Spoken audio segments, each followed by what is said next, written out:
right. Welcome everyone to this Gauteng Anthropology event. Today we are honored to have Sbongile Nkosi, who will be, as you can see, talking to us about citizen journalism and really interrogating issues of whose voices matter and whose stories matter. Just to provide an introduction, Sibongile Nkosi is an award-winning journalist, media and civil society consultant. She works with regional and global NGOs in building impactful campaigns and advocacy strategies. Her focus is on the intersectionality between health, gender, and race. She brings a wealth of knowledge and expertise in covering sexual and reproductive health, training media and civil society on health system strengthening. She holds a master's degree in globalization, business and development from the Institute of Development Studies at Sussex University. So I think we can all see that she's more than qualified to speak on this particular topic. So thank you for honoring our invitation at Gauteng Anthropology, Sibongile, and we really look forward to hearing your thoughts and experiences today. So over to you. Thank you very much, Tobani. So as Tobani said, my topic is around citizen journalism. And citizen journalism is such a contested space because it does look at the authority of stories and which stories, whose stories, and who then becomes the writers of those stories and what impact then does it have? And I think with the invention of the internet and digital technologies, we can no longer deny the increase in citizen journalism. And I think one of the things that the journalism space has actually struggled to define citizen journalism because of the ways in which it continuously has evolved itself. So just to start my presentation, I wanted to look at, so what is traditional journalism? And I think, as we all know, traditional journalism is where the journalist, usually has gone and studied journalism, has gone and studied some of the ethics around journalism itself, went to journalism school, works within a media organization that sets the agenda. And I think one of the things as we know, the power of the media is the ability to actually set the agenda in terms of like the narratives, in terms of what politicians focus on, in terms of like policy change. The media plays such an important role. And therefore, usually these stories then are usually decided by editors within a newsroom, right? And the journalists themselves then are governed by a lot of media ethics. They have to look at issues around accuracy of the story. They have to look at sources, especially does the source have the legitimacy to talk about the issue? Does it affect those people in terms of like even accuracy, in terms of accountability? If there's a story around a politician, when do you give the right to reply to those people? To look at also the balance within the story. So journalism, the forms of traditional journalism is really governed by some of the core values of journalism around, when does that story happen? Is it a breaking story? Is it an analysis story? Can you do a feature? So there's quite a lot. And, media houses, and again, journalists, these stories are usually also controlled and are influenced around the media houses. So usually a media house determine stories around their audiences. As I worked as a journalist, one of the things when I used to pitch stories, maybe to my editors, one of the questions I usually ask, is it a story for our audiences? Will our audiences be interested in that story? And so it does really influence the ways in which journalists themselves tell stories, the media brand, readership, and also around clickbait. So one of the things that as a journalist, that you, as a traditional journalist, you often have to worry about is what makes it a good story, right? And there's a lot of factors within that. And usually the journalist is often removed from that story, right? And therefore stories are affected by that the journalist is usually removed. They go in and they cover the story. It's usually a breaking story. It's usually an issue story, and one of the things we cannot ignore in South Africa is how racialized our newsrooms and the media ownership, right? When we look at the media transformation, most of the media houses, media newsrooms, right, the editors are often the mostly white, old editors, where the journalists are mostly black, sometimes not even black. So it really, really also affects the ways in which we tell these stories, right? And I think because of some of the complexities around traditional journalism, the concept of citizen journalism started rising up. Basically, it's based on the fact that citizens also have the power to determine the stories, right? And also they can contribute to the local news. And to be really honest, the concept of citizen journalism is not new. You know, in the olden days, there was an opportunity for people to actually contribute through like letters to the editors. You could actually tip off the journalists. I mean, even now, there's still that opportunity, right? So participatory journalism has always been a thing, but I think in the past, it was always controlled. But I think when we saw the rise in media, in new media technologies, you know, and people owning mobile phones, then there's been such a really, really drive in citizen journalism.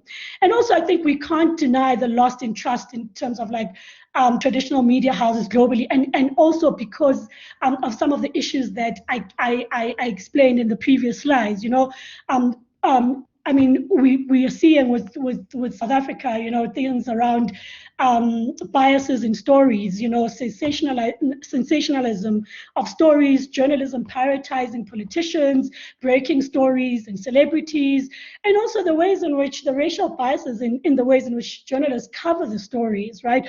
Often, if you are in the urban areas, usually if something is groundbreaking, something involves a politician, then these stories are covered. But I think what citizen journalism fills then that gap to say that, look, we will have an alternative form of journalism. And usually citizen journalism is believed to be an unfiltered view of the reality on the ground. And therefore, I mean, so there's academics that have been looking at what can citizen journalism do. And one of the things, and theoretically, when we speak around citizen journalism and people that are for citizen journalism, is that it does have the power to strengthen the freedom of expression and information, because it does allow plurality of voices, right? It actually often does offer an alternative to the mainstream media, you know, and also citizen journalism allows the minority groups and also the marginalized groups to be heard in their own words, but also to determine then the news agenda that is not usually set by the mainstream media. The citizen journalists mostly see themselves as citizen activists, and they contribute usually to policy development and change. And therefore, I think with the internet and seeing more people then becoming becoming storytellers, you know, a lot of media houses had to not ignore the fact that citizen journalism is something that is coming on board, and I think NGOs, like there's also media NGOs that started looking at that. I worked for Health E News, and by that time when I came in, Health E News is a news agency that focuses on health stories in South Africa, looks at health issues in South Africa. And because of the lack of stories reported on health, particularly in rural areas, we thought that we could actually come up with a citizen journalism where we actually allow the citizens themselves to actually write the stories and actually contribute to the stories. And therefore, this is the whole thing around institutionalized citizen journalism, where media houses started looking at how can the readers themselves contribute to breaking news, right? Especially because with the internet and online stories, what it allowed is that it allowed for journalists to no longer be like the authority, and that the readers themselves are just passive and they receive information. But what it allowed people to actually contribute to the newsroom, but also through comments. And what that then opened up is a platform where the media institutions actually open up like journalism platforms and websites that allow readers to contribute to the stories. And usually these stories are of public interest, but I must say that institutionalized citizen journalism is quite labor intensive, and because of the possibilities of distortion of information. So therefore, most media houses then had to make sure that when these citizen journalists collaborate on stories, they actually work with professional journalists. So citizen journalism within an institution, especially within a media institution, what is heavily controlled. So what you see is that there's high level of editing, there's high level of verification processes, and also then falls within the process that resembles like the traditional news desk that I was talking about, where the story comes in, even if it's from a reader, and we look at the authenticity of that story. And just to give a background, some of the media institutions that have actually came up with the citizen journalism. As I said, I used to work for Health E-News, was our health citizen journalism, where we actually trained, we were getting stories from activists across the country, and they were contributing to the news agenda. They were coming up with the stories. We were just editing the stories and helping them up with. And other citizen journalism that have come up across the country is also Ground Up, which also follows a similar process where it allows the citizens to become the journalists and to tell the stories.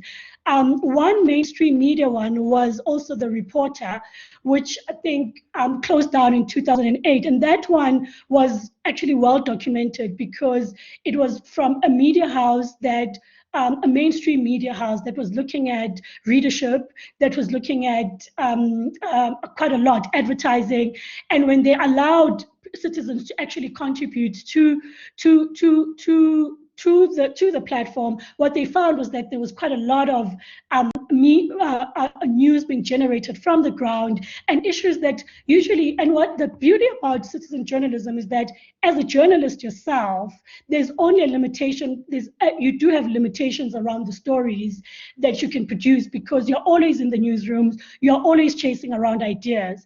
But when citizen journalism comes on board in the mainstream media, what you're allowing is you're allowing people to actually come up and tell you what are the issues on the ground, what are people struggling with, and therefore it enables the media institutions to actually be so in touch with what's happening on the ground. And some of the impact around like the institutionalized citizen journalism project, I will really talk about the Our Health project. When we piloted it in 2012, what we saw was that one of the community activists who just returned from our training and went back to the Eastern Cape, there was a rural clinic where people were actually, it was a tent, and people would access, and people were going into this tent. There was no privacy. People would get caught, but also the long queues. And when one of our citizen journalists then decided that I would actually write a story because I live in this community, it's a big thing, and when we reported on that issue, that story also went into the mainstream media. There was quite a big public outroar. Even civil society organizations such as the Treatment Action Campaign were quite involved in that, and therefore were able to elevate that story. But I think this also highlights the impact of when the citizens themselves then tell the story. Another one was we reported on deaths on premature babies at Jubilee hospitals. And again, this story actually highlighted such a big impact because it was a citizen journalist who was not based in the newsroom. What that journalist lived within that area, and when they reported on that issue, DOH then the Department of Health actually saw that story because it was highlighted, and then the Department of Health actually was able to make sure that there's hospital incubators. Another one was the Limpopo story. One of our citizen journalists also did a story around water, and what we saw when she wrote that story, that also resulted in water restoration in that village, where after the journalist, the citizen journalist who lived in that community, actually held the councillor accountable and the chief accountable around the water issues within that area. And therefore what we saw was the water restoration in that area. So one of the things about our health project that I worked in is really seeing the impact of what happens when there's an institutionalized citizen journalism within a media organization.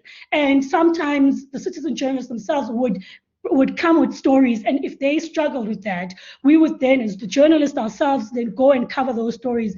And there was no way we could have covered those stories if we do not work with people within those communities, with people that understand issues that affect them. And therefore, it's important to highlight that, this is one of the models of a citizen journalism that works within a media organization.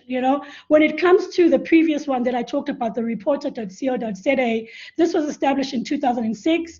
And what there was research that was done, because it did close down, is that they saw a lot of stories that were coming also on the ground. And what was happening is that the journalists, the editors themselves, could not control what was coming. So it was like there was crime issues, there was quite a lot of stories. And what that then did was that it did not bring in quite a lot of readers, because the readers are also very finicky when it comes to content. And therefore, there was quite a lot of contestation around, does institutionalized citizen journalism work or not? And within the case of Health E, I think it showed, but as a result, what we also saw after a few years was that there was big issues around formalizing the citizen journalists, to become journalists, to train them so that they're able to tell those stories much better. And therefore, when that then happens, then it moves away from its purpose, because now the citizen journalists do not no longer think around themselves as just only the citizens within the community and telling stories about their issues, but now they are the journalist who has to come up with a story idea. And so to think around, to just talk about like the institutionalized citizen journalism was to highlight those issues. But more than anything, I think it's important to highlight that from a theoretical point of view, within the media organizations, that citizen journalism is great because it's participatory, it allows the readers themselves to tell the stories, but we have to understand it's quite labor intensive, right? It requires fact checkers, it requires editors, it requires some level of training, because there's a structure to a story, the ways in which you tell a story, so it's important. And then I'm going to move now into like the citizen journalism that exists outside institutions, and this is the non-institutionalized citizen journalism.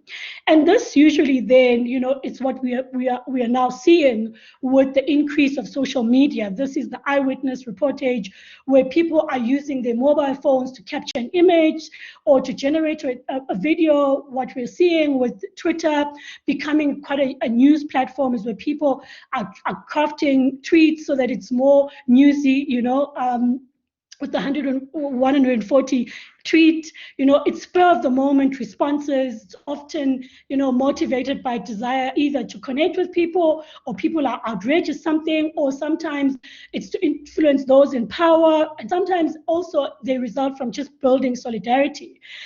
Here it is when ordinary people tell their stories to the world without being middle named by trained journalists. So this is where stories are totally unfiltered.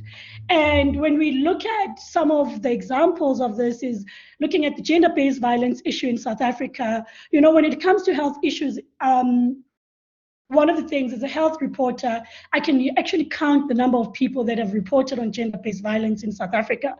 And one of the things that the citizen journalism that exists outside our institutions that have shown us is how people were able to actually generate their own content when people were so tired of gender-based violence. We saw with Uyinene, when the Uyinene story started, it was not the media houses that reported on it. The group of friends actually started creating social media content where they were looking for their friend, and only after then the journalists came and caught on that story. But at a normal time, journalists are so fatigued at writing stories about missing people that these stories really make headlines. But when you look at how gender-based violence in South Africa actually starts, is family, a young girl is missing, right? And some of them, even gender-based violence stories that they fit into like in the mainstream media, they often look as crime stories, and therefore, not a lot of reporting. But what we saw is that the Tegofatso story was also another one where, there was a video that got circulated, where, yes, it was gruesome, but that story made headlines, and only then the journalists were able to catch on that story. So the citizen journalism we are seeing is that people are writing their own stories, whether through Facebook, whether through WhatsApp, whether through Twitter. People are just degenerating these stories and putting them onto these platforms. Racism issues are being highlighted quite a lot. I mean, we saw with Black Lives Matter.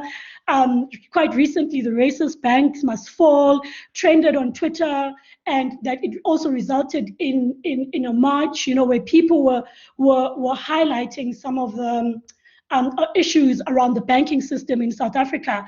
And, it created quite a lot of debates around even social media within Facebook and Twitter, where people were writing stories even then. And again, we can debate around the stories, but I think more than anything, I don't want to call them stories, but maybe say the content, right? Because when you look at some of the citizen journalism content that comes up, it's usually short. It's usually people just outrage. The xenophobia issue that came about in 2015, where WhatsApp images were floating around WhatsApp. People were sending alerts that, especially with pictures. Another one is Put South Africa First, where you see it on Twitter. Lerato Pillay is a big content producer around xenophobia, issues around employment and immigration and stuff. So the impact of that is that it really has given rise to hashtag activism, and this is a powerful way to control a narrative regarding a common cause that is either being neglected or misrepresented by corporate media. And I think it's just to highlight, in South Africa, when you look at how the media is being portrayed, like there's a lack of trust within the media, within the public and the media, that people now are becoming hashtag activism, where they know if they want to gain a popularity on an issue, they just put it on social media. So therefore, stories that are written by journalists are not becoming a center stage, And when we look at it, it addresses the gaps, and I've spoken about that in the mainstream media. These stories often spark a public debate. It enables individuals themselves who usually felt that they don't have a voice to be able to participate in discussions, And more than anything, what we're seeing is that it empowers local communities. The beauty about what WhatsApp has created is that local communities are creating their own news WhatsApp, where they're sharing stories, where they're sharing notice boards, where they're sharing stories around crime or anything else. And therefore, what has this all meant for all of us is that for narratives, really, is that there are many truths to an issue now. It really has made it difficult for all of us to really believe what is truth. When you look at the racist bank story, even the ways in which the mainstream media is reporting on it it's not trying to break it down to be like whether are these messages that are being created by the citizen journalists themselves on the Twitter platforms true? Where's the evidence? So there's just so many truths currently, and that people now are not sure what is the truth and whether to believe the media or not. The South African media and the public quite disintegrated. When you look at what the media breaks and what the media follows and what you see on the public coming out, there's quite a lot of people writing around their issues, people right now writing about what they're experiencing within South Africa, whereas the media, the narratives mostly focused on politics.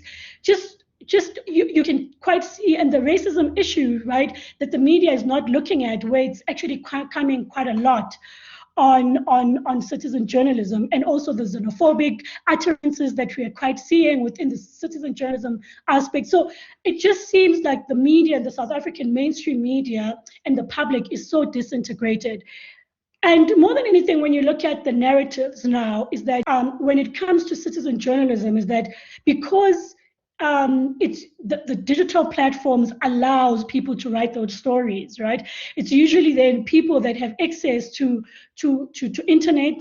And when you look at the population of South Africa, 40% of South Africans' populations are active on our social media. So what does it say around whose narratives, right? It's the narratives of people that have access to these platforms, that have access to digital technologies, that have access to the bandwidth, right? So therefore, when you think around people in the rural areas that don't have access to these things, are their voices amplified through citizen journalism? That's one of the biggest questions right now, and which issues then get highlighted. Is it issues within urban areas in South Africa where you will see quite or are we seeing quite a lot of things coming out from even rural South Africa? Not quite a lot. If you notice around things that are coming out from citizen journalism, is around urban areas, often nothing much, really barely information or stories from rural areas. It has really given rise to fake news. I mean, misinformation. We saw with the COVID-19, there was a lot of stories around the 4G. There was quite a lot of stories about it being imported from China. So there was quite a lot, people were spreading this information. When you even look at the Tekofatu story, when it broke, there was a guy who was identified as the boyfriend. That guy actually had to come out and say, I am not that person. So what we're seeing is a lot of also social media mobs, where what happens when your content goes viral, right? So because citizen journalism is not regulated, people can post whatever. If people want to start a campaign, it can start because it's not regulated. And I'd like to basically end my presentation and really talk about, I'm going to open it up for questions, but I think when it comes to citizen journalism right now, currently where things stand, is there's quite a lot of critique around misinformation, the ways in which it spreads, the ways in which how do we then regulate it? And I think that's why I wanted to highlight where the institutions themselves say, how do we open up that space? But I think there's quite a lot of contestation around citizen journalism and who owns the voice and who does it actually represent. So I'll just leave it here for now, Tobani, and open it up for questions. My goodness. Whoa, whoa, whoa. Why did you have to go in like that? Oh, goodness. Fantastic. That was so great. Thank you so much, Sbo. That was so layered and complicated, and already I can see that we have some hands, so I don't want to spend time reflecting on it. Can we go to you, the first hand? I just sent you a note now, so feel free to unmute yourself. Hi, hello. That was amazing. Thank you so much for this. I think I was noting a lot of questions as you were presenting, and you kept on answering them. And so I don't know if there's going to be redundant, but I'll just give it a stab. So I think the biggest one for me, it's like, how do you account for the challenges of reflective awareness, right, coupled with long-standing questions of ethics and power, which is often taught like into journalists, in just journalism schools or social scientists, right? So, and for me, I say this because with citizen journalism, which you pointed out, there's been a high proliferation of fake news, especially even during COVID-19, to a point where they had to sort of like put disclaimers that certain facts have not been, fact-checked or substantiated, or they're not from fact. So how do you account for such challenges? Because on the one hand, it's brilliant that more than anything, there's been some sort of democratization of voices, right? Where now, storytelling, information is not only the purview of sort of the hegemon, the traditional media houses and stuff, but there's also that, and I'm not discounting that even those media houses, they've long been involved in propaganda, Spain, you know, fake news also. So I think a big part of it is how do we sort of like account for that? And you did give a bit of a solution to that, but I'll just let you answer this question. Thanks.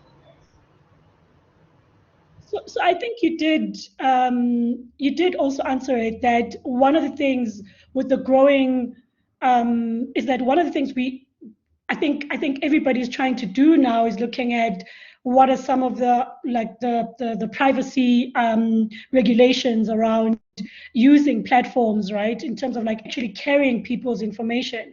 And there's, I mean, social online protection policies and regulations, and I think different countries are looking into that, right?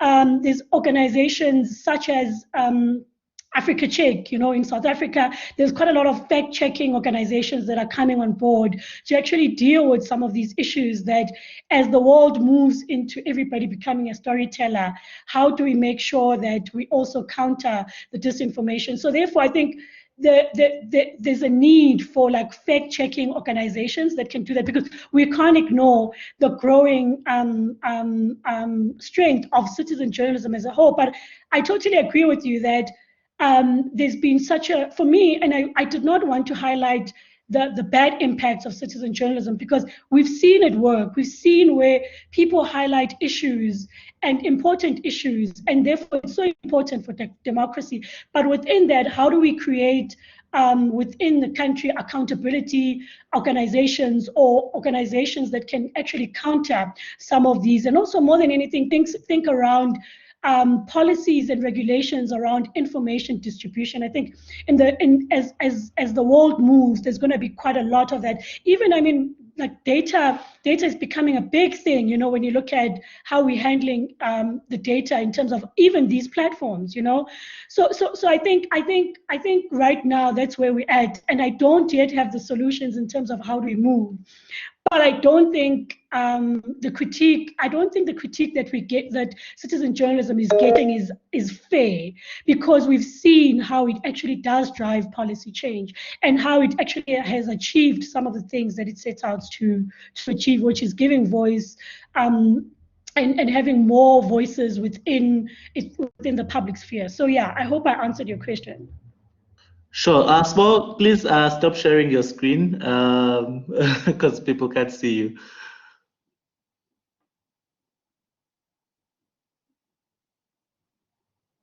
And now you are muted.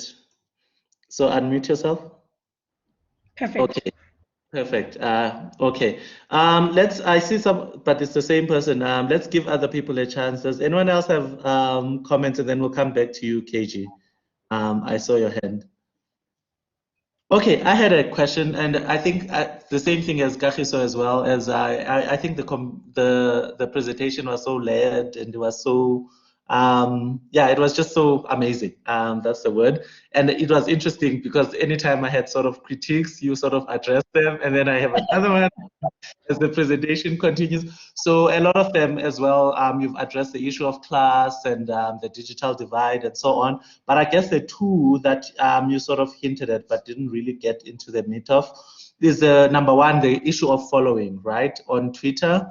And that, it's not just anyone who can just go and you tweet something and it goes viral, and that you often need some kind of leverage, right? It's either a celebrity is going to put their backing behind it, or by some miracle that I don't quite understand so far, it goes viral. So the first question is really around how do we navigate, of course, that these social media platforms, of course, have really allowed in some ways forms of digital activism, but that so much of it is still based on its own forms of social capital, right? So you still need to associate with certain kinds of people in order to be able to gain traction. And then really the second one is tied to this issue of following, which is that, so the interesting thing about hashtag activism for me is that traditional media still exploits it, right? So, and one of the things that I've seen, I mean, informally, a lot of sort of activists, particularly in the digital realm, talk about is how particularly, news organizations like BuzzFeed and so on sort of really profit of these hashtags, particularly from Black people and sexual and gender minorities, right? But without necessarily always giving the credit for it. So it's not always necessarily that for me that they are challenging, but in some ways I've seen how the mainstream actually benefits from covering or takes over sort of what was started in the digital realm and takes it into, and it worries me because I used to, and I don't want to be too long because I know probably other people have other things to share as well, but because I used to for a platform for 5 years and then someone forgot to renew their subscription and our work for 5 years just immediately disappeared, right? Because we don't have that archive that, you know, that the traditional media houses have. And so that really taught me a big lesson around, I think it's important, of course, what hashtag activism does, but I think also, I think when I think about what the traditional media also offers us is that they provide the archive, right? So now 4 or 5 years of Bokomoso has just disappeared, right? And there's no physical print, there's no digital print. And so I guess to summarize, the first question is the following one, and then the other one is the ways in which traditional media exploits hashtag activism, and then we'll go to other people.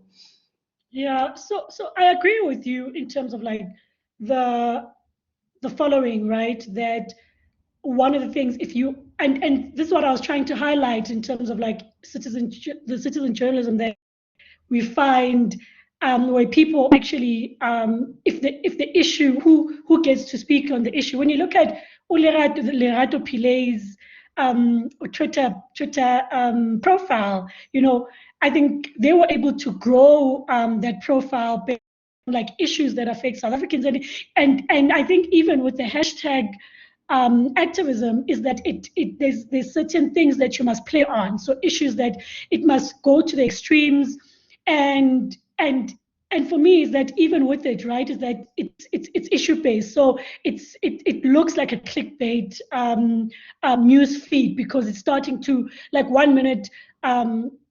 Racism will trend, after 2 hours something else trends, and therefore issues are not interrogated. It's always about popularity, and I agree with that, and I'm not sure how do we circumvent that or how do we prevent that, because a space like Twitter is actually very noisy, and I'm not an expert when it comes to like social media, but I think when you see it, and I think even the ways in which how people are hiding behind profiles like the Lerato Pillay, I think there's a big investigation around who owned that profile and who are the followers and how are they able to gain followers. So there's also like political agendas in terms of like hashtag activism, right? And therefore to be also quite careful in terms of that. And then in terms of like traditional media, I think traditional media, the issue of profit will always come on board. You know, they are chasing numbers, they're chasing circulation, they're chasing readership, they're chasing advertisers, and therefore anything that when people click, if it gives them that coverage, it brings more people in, then that's great. And if you look at Twitter, if something trends on Twitter, it's one of the big ways to actually create content around that so that the readers can come to your website. And therefore, then the profit issue then comes on board. And we can't ignore that about the mainstream media, that it does. As much as we might say we are the watchdog, we play a watchdog role, there's quite a lot of media ethics around it, but ultimately, the business model affects the media ethics and the journalism ethics. So yeah. Fantastic. Okay. Does anyone else have a hand, or otherwise we'll go back to you, KG. Feel free to unmute. The thing about your presentation is that you did it in a way that you were throwing publications and then you were sort of like giving us an answer to it. So I was just like, she already did it and all that, which is very smart, by the way. But I think you said this, and for me, I think it's such a big issue, and it's been a big issue with me in terms of, especially with, you know, the advent of social media and smartphones, right? On how, more than anything, they're not a true representation of like the population of South Africa, right? So I think we'll trend on Twitter, and I can imagine it really does well in terms of highlighting certain issues, informing policy change and all those things. But does it really represent, you know, the voices down there? Is it really democratic as we think it is? obviously there's more voices involved, which is good, yay, right? But issues of access, issues of class come into play, and ultimately we get to a point where issues of a certain group of people, are taken more seriously than issues on the ground. So we'll say these are issues on the ground, but are they really? So I think there's always that reconstituting of sort of like power, and who the hegemon is, and in this case, people with phones, people with access to data, people with access to Wi-Fi and all those things, right? So and I respect that I think more than if you know that this is an issue with citizen journalism, right? You didn't want to highlight the negative parts and all those things, but how do we account for that? Because I think it's important for us to be very critical of this in terms of sort of like pushing forward this idea of citizen, journalism. And secondly, to this point, I really want to ask, and from your point of view, from your experience, whether there's still old elements of sort of like citizen, journalism, tips, letters, and such things. I don't know if I made sense, but yeah. Do you mind just repeating the last question? Oh yeah, so I was saying, in your own work, in your own experience, do you still see elements of old, citizen journalism? You talked about how people used to tip and write letters, before the social media and all those things. And I can imagine it would be sort of like an important way for people who don't necessarily have access to all these, fancy resources to still engage, in a citizen journalist of some sort. Yeah. Yeah. So look, I think when we talk about, I like what you just said around access, right, and class. And for me, what the digital age has done is that the dying of like local newspapers, especially newspapers for people, but more than anything, even like from an economic point of view, right, is that when I'm unemployed and I have to prioritize buying a newspaper or buying food, right? I will always prioritize buying food. And therefore you ask yourself around like the circulation in terms of like newspapers. For instance, there was a time when Daily Sun had such a huge readership, right? Because it was cheap, it was on the go, but I mean, it also declined, right? So I think we can't ignore the decline in terms of like news outlet, specifically also that we're catering for people on the ground. And what we're seeing is that now the social media is taking more precedent, and even people on the ground are having to rely on their own like WhatsApp groups. When you look at how the WhatsApp as a platform has grown quite extensively, right? And therefore, I think as media houses shrink, also, there's no opportunity for people to also contribute, and whether people do people even know that they contribute. For instance, the Drum magazine, right? The Drum magazine for the longest time was. We knew it as our magazine. It was telling Black people's stories. I mean, even during the apartheid. But when Drum magazine changed, it became a glossy magazine. And therefore, you ask yourself, did people feel a need? Did people feel that that platform could actually cover the issues that affect them? And therefore, I think this is the complexity of shrinking newsrooms, the closure of newspapers, and again, the digital age. And I agree with you when it comes to the access in terms of like, if you look at Twitter, right? Even Facebook, who accesses that? And therefore, whose issues then get highlighted. But however, I think also with the shrinkage in terms of like the mainstream media, and I really don't have like the answers. I can just complicate it, And just remind me, what was your second question? My second question was about old, ways of engaging as citizen journalists, right? So you did mention, I think I caught quite that, like people used to tip and write letters, and you're right, even with Drum, people write to Sistoli, Yeah. it is very much part of content creation, of the media they consumed at that time. So I'll just sort of preface it a bit and think about my aunt. So my aunt's quite old, and she, she now has to create an email, which is the bane of her existence. Like, we need to go into her phone and check it for her and all those things. So it talks a lot in terms of how now a lot of people, especially the older generation or people who don't necessarily interact with such technologies, how they are left on the outside, and how they I think my big question is whether there's still those options, for people to engage in that way. Yeah, I think, look, when we look around, for me, the biggest worry that happened was the SABC, really. I mean, the SABC, a public broadcaster, was supposed to be the biggest contributors in terms of like messaging and information to people like our aunts who don't have access to that.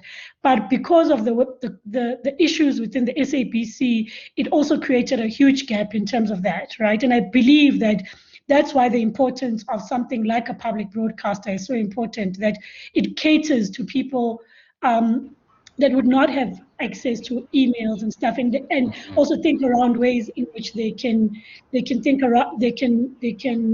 contribute to that information. And I guess this is where even government comes in, right? Where Yeah. how does government create a two-way stream, right? How does it engage? It's because now there's all these platforms. How is our government creating platforms where the citizens no longer have to rely on the mainstream media itself, but they create a platform where they are the ones who can allow the citizens to engage them directly. I mean, when you look at the bad part about what is happening now is even our aunts don't. I think with the citizen journalists, especially people coming out and people criticizing the mainstream media, what that has done is that people don't even think that mainstream media is truthful or is fair or is balanced. And I mean, last week we saw when Tokyo Sehwale was the one who now became the journalist who was breaking a story, you know? And these are some of the things that we are seeing where the politicians themselves are breaking the story, and yet the public then blames the journalists for not covering a press conference that is basically a politician calls a press conference to actually take out the investigation, and the journalists are expected to just report on that. Journalists' job is not to do that. It's to actually take that information, go and find the evidence. But I think with citizen journalism, it has actually blurred the lines in terms of who is what within the system. And therefore, I think for me, like the public broadcaster, and I wish our government can understand the importance of a public broadcaster. But more than anything, as because they are the ones who are accountable to citizens, to think of ways, how do they now start creating platforms? I mean, look at the WhatsApp COVID platform that was created by the DOH. I thought that was a brilliant platform because it was really, really engaging citizens. So I think it's time to think around that so that people are able now to filter what is misinformation, what is fake news, and who then becomes a reliable source. And I think that's what we're going to see going.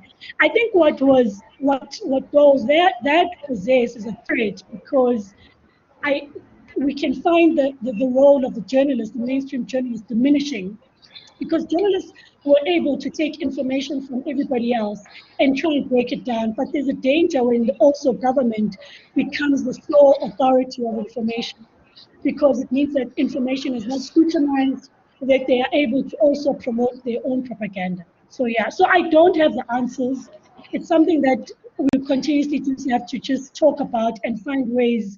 And maybe people like Tobani, who are anthropologists, can actually also help us into that discussion. Oh my goodness.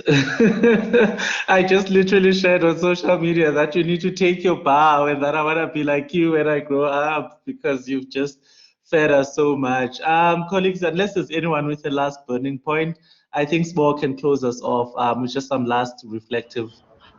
I'm sorry, I know I've been a lot on this, but Thank you for that. I think, Sbo, in terms of government institutions, especially like the SABC.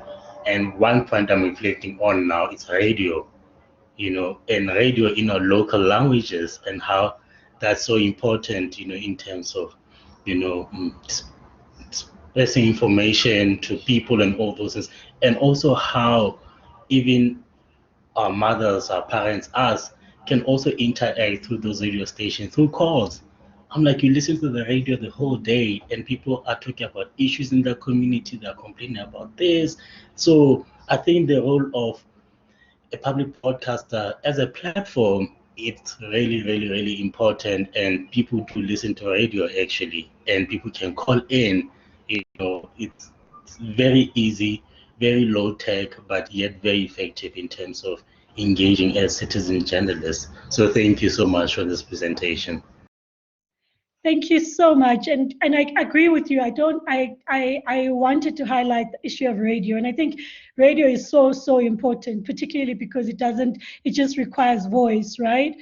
But just to close, to start with my presentation, I think to talk about like citizen journalism is around giving voice to just citizens, right? But what happens then what it has done for us is that it has highlighted that the truth is not, there's just not one truth, right? When you look at the voices that are coming on board, right? The issue of racism, right? Black people are coming on board on social media, expressing how they've also internalized racism, how they experience racism within banking institutions, for instance. And as much as the media institutions, mainstream media institutions, we can rubbish some of the things that are coming out, but it's also important to listen to those voices, because back then, this is how service delivery protests and the xenophobia attacks that we saw started coming on board. So therefore, I think when we look at even the citizen journalism itself, is that the mainstream media and even policymakers need to start listening at the different truths that are coming out, and how do we engage those truths, and how do we create public debates around that. But I think more than anything, I just wanted to highlight that, look, it does have the potential to amplify people's voices, but I think the complexity that it comes with is that then whose voice, what is the truth, and whether, I mean, it does highlight an important thing, whether is there one truth, and how as a society and as a system do we allow the different voices to share their platforms so that we are able to move society forward. So yeah, so thank you so much, Tabani, also for inviting me. I've had such a fruitful conversation around this issue. Amaku, and hopefully we can have these conversations more in person. And I can see already someone like KG would not be institutionalized citizen journalist. He would be working outside because he's a disruptor. It's like, even though moderator, I'm going to stop you. And I think that shows the hunger of these conversations. So I just want to thank everyone who was here. A lot of people jumped off, but we had quite a good turnout. And so, have a great Thursday, everyone. I'm going to stop recording.